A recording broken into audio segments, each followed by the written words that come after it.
travels to the year 1999 with Space Commander Cosmo Ranger and Cadet Nancy, members of the Blast Off Patrol!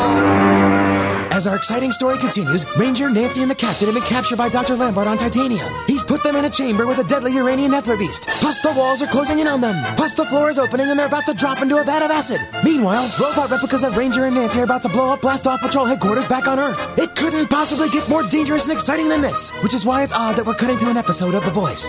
So, Miles, anything interesting going on? No, not really. Any homicides? Bank robberies? No, it looks like the town's gone to sleep. This is one night The Voice will be taking off.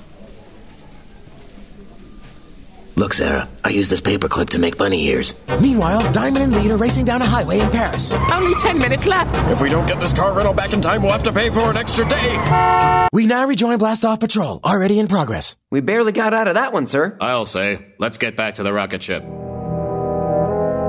Nancy, hand me the space phone. I have to call the captain and warn him about those robots. Ranger, I'm here on the rocket ship with you. Oh, right. Sir, Lambert has sent robot replicas. I know about the robots. We have to speed to Earth so we can stop them from detonating that bomb. Captain, have all personnel been evacuated from the building? Yes. Are you certain you and Nancy can find the robots yourselves? Don't worry. We have pictures to help us identify them. Ranger out. Okay, we should split up to cover more ground. Nancy 1, you go north. Nancy 2, you head south. Sir, it's my robot replica. He's heading into the captain's office. We have to stop him.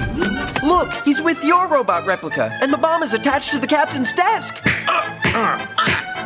Nancy, put down your blaster. It's me, Ranger. No, Nancy, that's the robot. I'm Ranger. Don't listen to his lies, Nancy. Shoot him. No, shoot him. But sir, there is just you. We knocked both of the robots out. Oh, I see. Well, I guess there's nothing left to do except dismantle them. It won't be that simple, gentlemen. It's Dr. Lambert. He's talking through the robots. Be alert, Cadet. The robots are getting up. I've just deactivated the mechanism that I use to control my creations. I've just given them free will. Nancy, what are the robots doing? I think they're crying, sir.